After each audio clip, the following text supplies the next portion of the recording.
Now you did your matriculation from Sagar Public School. Yes, Where is sir. Sagar Public? So it is in Bhopal, Madhya Pradesh. I mean the town of Sagar. No, sir. Bhopal. It's just called Sagar after a person, like a person, the personality, Mr. Sagar, after him.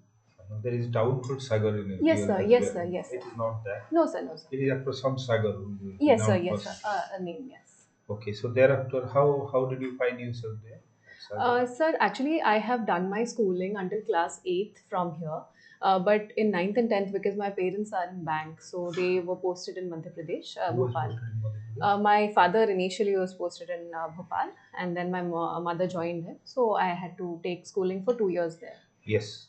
Then you did your in Delhi public school from Yes, sir. Bhubaneswar, Yes, sir. particular Pullakra, yes. Odalia, isn't it? Yes, sir. Yes, sir. Then you did it from Ramjas College. Yes, sir. Very important college. Many Odia people earlier used to study there. Yes, I sir. don't know how many. You did it in plant biotechnology, molecular biology, and genetics. Yes, sir. It was a bachelor's in honors, bachelor's in botany Actually, honors. then you did your post graduation in Yes, sir. neurosciences and microbiology, bioinformatics Yes, sir. from South Asian University. Where Yes, is sir. South So Asian it is in University? Chanakyapuri, New Delhi. Delhi. Yes, sir. Is the government university or is it Yes, sir. It's a SARC university, actually. I see. Yes, sir. Then you did your MTech in biosciences from IIT Kanpur, Yes, sir. right? Yes, sir. You said that decision making, bio income in biosciences, and Bioengineering. bioengineering. Yes. Tell me how this biosciences and bioengineering, in which fields of our endeavor, like Odisha, for instance, Yes, sir. it may be of help. Yes, sir. So definitely. So a couple of areas that I have identified initially is because we are a constituent unit of India. So the Bio E3 policy, which is coming up. So my capabilities in biosciences and bioengineering are going to be instrumental for that. Then again, a very important area is that there is a increasing incidence of malaria in tribal belts actually. So and the importance of malaria in such belts is it actually grants them an evolutionary advantage due to which they are less prone to sickle cell anemia. So these correlations, understanding these correlations actually becomes very important in devising a public health policy or a policy per se for those areas. So I think in such areas, like the knowledge of biosciences can immensely help. One is, you said that one is this malaria, Yes, sir. and you have written genetics. Yes, sir. Yes, sir. Can you tell me an ethno-linguistic group which, as per these experiments, are capable of, which is in Odisha, a large part of our population, mainly Adivasi population is from Yes, sir. that group. They can tolerate malaria, Yes, sir. malaria this Yes, sir. thing more easily Yes, because sir. genetically they have improved over genetic Yes, sir. modification. Yes, sir. Who are they? So I do not recollect the ethno-linguistic group, but I'll definitely look into it. The answer is there is a Adivasi group or even mainstream called Austroasiatic. Yes, the Austroasiatic group. Over a Yes, sir. period of time, they lived in Southeast Asia, parts of China, India. Yes, sir. In their development process, living in this swampy areas, Yes, sir. they Yes, have sir. developed some amount of capability to tolerate malaria and not get, whereas others will be affected anyway. Leave Yes, that. sir. What other areas will? Another thing is with the last COVID pandemic and now Mpox recently gaining traction, I feel like when it comes to vaccine development and vaccine access, I can greatly contribute with my knowledge. So those are a couple of Tell me areas. some institute in around Bhubaneswar Yes, sir. who are doing research in biotechnology. Sir, in Bhubaneswar, who are In doing? and around Bhubaneswar, greater area. Yes, sir. Actually, there was one. I'm unable to recollect it, but it was involved in this RT-PCR and everything. All the reports used to get from there. So I'm actually unable to recollect it at the moment. It's a very important center of microbiology and molecular biology. Yeah, I'm not able to recollect for some reason. Have you heard of ICM. Institute of Life Sciences here? Oh, ILS Bhubaneswar. Yes, yes. That is where. Yes, And yes. where it's Sir, this ICMR, there is a Bhubaneswar branch. Then Nizer Bhubaneswar is also involved in research and all. So yeah, these are. how can biosciences improve our say productivity? Yes, sir. Yes. So agricultural production. yes, sir, definitely. So the BT cotton actually was a revolution because it helped prevent these bollworm attacks. Then again, we did end up gaining a lot of development when it comes to BT brinjal, but the lab to land experiment wasn't very successful. Even though BT brinjal got adopted by Bangladesh and everything, in India we are still working towards it. Then we have the DMH11 mustard, which was recently launched, which has increased agricultural yields. So one way is to actually like genetically modify all of these crops to improve the pesticide resistance and productivity. Then another aspect that I would say is going to be very important in organic farming and everything, and also in improving soil erosion and all, is biofertilizers. So the like augmenting the natural capacities of the soil and of the soil microbes like mycorrhiza and nitrogen fixation and all. So we can utilize all of that to Here improve is the agriculture. problem you spoke Yes. about this wheat, cotton, and Yes, sir. other genetically modified seeds. We have to depend every year on them, so they become a more of a, that is point number one, Yes, sir. and it will affect our own traditional variety and all this. These are some of the reasons why it is not so far broadly accepted in India. Yes. So, what is the solution? What Sir, can be the solution? yes, sir. So the first thing that you mentioned, Monsanto and everything, and it is very poignant now, is because they come up with terminator seeds. So after a generation is done, you will have to go and fetch those seeds from like authorized dealers only, and then get planted.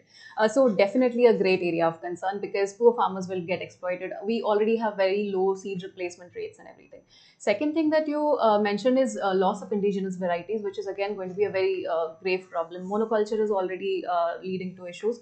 So I think there needs to be a balance which is maintained. So when we are going forward with biotechnological applications, we need to keep in mind the side effects because these are going to be irreversible changes. Once biodiversity is lost, it's not going to come back. So monocultural practices need to be curbed, and we need to invest more. Like we need to bring in our communities, our rural communities, and everything, and indulge in things like agroforestry and preservation, cryopreservation, and everything can be used for Yes, all of that. So yeah. that's right. So, you have studied DNA also, it is written somewhere. Did Sir, you study DNA analysis? yes, sir. Yes, sir. DNA analysis. DNA Yes, sir. analysis. Yes, sir. Genetics. So, how is it when that will be too strong? So, with all this your knowledge, you could have joined a professional endeavor. Why do you want to apply for Odisha Administrative Service? Yes, sir. So actually, there are. So my original area of preparation was for civil services, UPSC. Sir, I would say that I have both professional and personal reasons for it. So professionally, this career is very robust and dynamic. So the kind of challenges which I will be getting, I'll be able to put my capacities and capabilities to use in better and more innovative ways. And sir, personally, what I see is the privileges I have gotten to achieve the education I have and everything. I want that people all around me have access, or at least have an opportunity to access those. So I want to work in that, and I have this vaccine analogy for it. So we can create a vaccine, but what if people around us are not able to access that vaccine? So is that of use? So I want to work in that intersection, which is increasing access and availability of innovation. Yes. So, since you have studied all this, Yes, please sir. tell me what is the status of vaccine and all this? Yes, What sir. is the status of medical services Yes, sir. to the people, particularly in the rural and outlying areas in Odisha? Yes, sir. What do you think of are the people here getting good medical facility? How, what do you think of Yes, sir. So I would say Odisha is actually a pioneer when it comes to public health policy. So even when India adopted the Ayushman Bharat mission and everything, we had our own model prior to it. In fact, the Biju Swasthya Kalyan Yojana was launched a few days before. So we already were visionary in our approach. But I would say there has been a sorry state of affairs when it comes to public health centers in rural areas, because there have been reports of doctors not showing up and treatment not meted out, deficiency of medicines, a deficiency of beds and other equipments.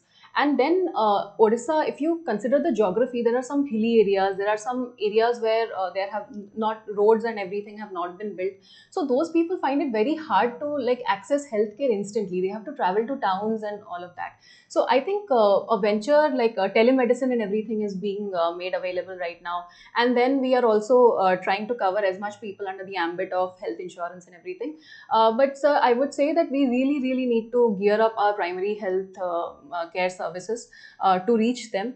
And again, with secondary and tertiary healthcare centers also, even after introduction of insurance and everything, the prices have fallen down. But that awareness needs to come to people. So recently, I was reading that there is a significant population of people who have terminal illness who are there in rural areas. So how to tend to them becomes the big question.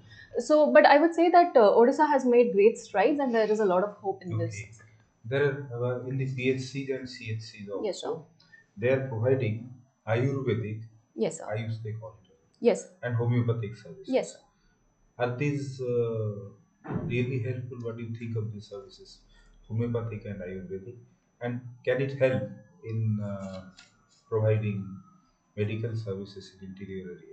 Yes, sir. So actually, I do not think I'm very qualified to answer on the effectiveness of Ayush and all, coming from a extremely scientific background. But what I understand from my limited knowledge is that allopathy and Ayush, they are two branches of medical science. So one of them focuses on immediate care, and the other relies on dhatus and everything in the body. So they have a different set of principles that govern that they use. So Ayush definitely, like, because the government has sanctioned its funds for Ayush, there are Ayush wellness centers coming up, and then Ayush medical professionals are also certified to carry out some surgeries. So there is definitely a medical prowess in them also, and the whole point is to increase like opportunities and like the access to all of these medical services. So I think Ayush should definitely augment.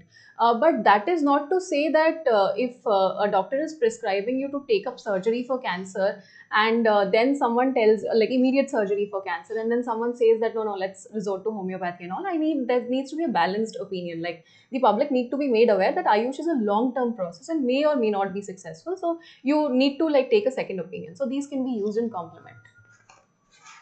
So, as a civil servant, how can you utilize your expertise? Yes, sir. So, like I said, I hail from botany and all of that. So, I think all of those capacities, and we had a very diverse curriculum in botany, like genetics, molecular biology, and everything.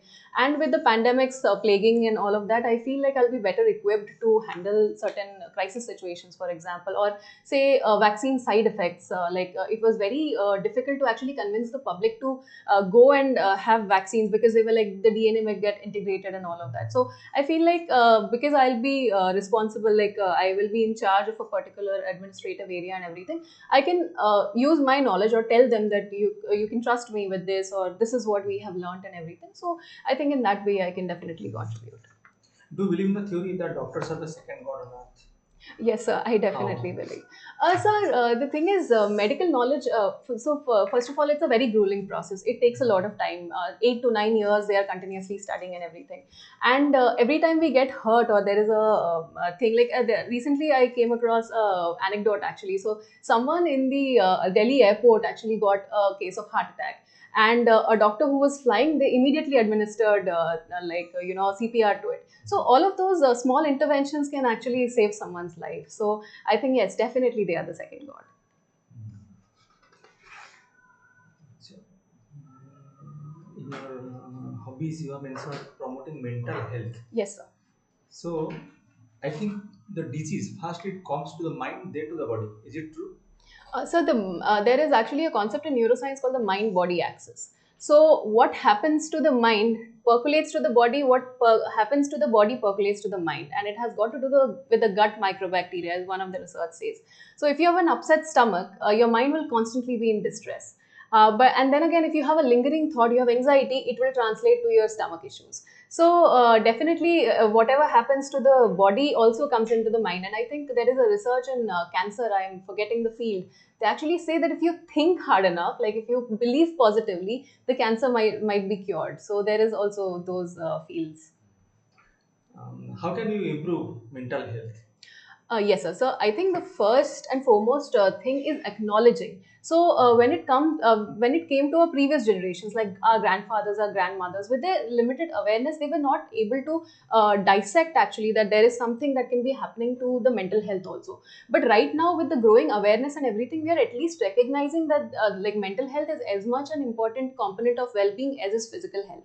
So that acknowledgement, and second thing is for community like support and everything, because in cases such as addiction, suicide and everything, it says that the society is failing. So like one of the steps could be to increase like more socialization, like parents talking to their children, or friends talking to each other, or teachers talking. So a lot of conversations. And then on a policy level, like the Mental Health Care Act 2017 came up, which decriminalizes suicide, because like it just says that people were very stressful, so they had to take. So I think a couple of like layers, like starting from the local to the international level, is going to definitely help us promote mental health. Right. Yes, sir. I'll ask you 2 to 3 questions on Odisha because Yes, sir. obviously you have not touched that. Tell Yes, me, the name of 4 to 5 freedom fighters who yes, sir. participated in the Quit India movement. Clear police. In the Quit India movement from Yes. Odisha, Yes. Sir Gopabandhu Chaudhary, and Yes. Rama Devi Malati Chaudhary, and Hare Krishna Mehta, because he was involved in the integration of states around that time and everything. Dr. Hare Krishna Mehta, and yeah, That's okay. You yes, said sir. 5. Yes, sir. Um, you said about Gopandhu Chaudhary and Malati Chaudhary. Yes, sir. So uh, these people participated in Yes, sir. the Quit India movement. Yes, sir. When did Mahatma Gandhi visit Odisha? Sir, he visited Odisha for the first time in 1921, if I remember correctly. So during the non-cooperation movement, so he was there to promote the message of non-violence and things. Yeah. Briefly expand. Did he visit the Jagannath temple during that period? Sir, I'm not sure about that. You I'll are look not into sure. it. Yes, sir. When next he visited Mahatma Gandhi visited Odisha? So I remember him visiting one more time between the non-cooperation and the civil disobedience movement, but I cannot recollect the year. Acha. Then tell me which are the some of the uh, historical sites in and around Bhubaneswar. Sir, historical as in with Yes, yes. reference to independence. Historical means the entire history. You Oh, can okay. go ahead Yes, with yes, yes. whichever way. Sir, Mukteshwar temple, then Lingaraj temple. So when Yes. it comes to art and architecture, Rajarani temple. Yes. Yes, sir. So, Still some older. sir, Udayagiri, Lalitgiri, and Ratnagiri caves. He's become very thorough on Odishan Yes, sir. history, culture, and Yes, sir. freedom movement, and Odisha's agriculture, Odisha's this thing, that is number one. In internal situation also, there is scope for improvement. Yes, sir. Example, Yes, sir. you said voice, it's okay, Yes, sir. it's okay, voice modulation, this is all right, but some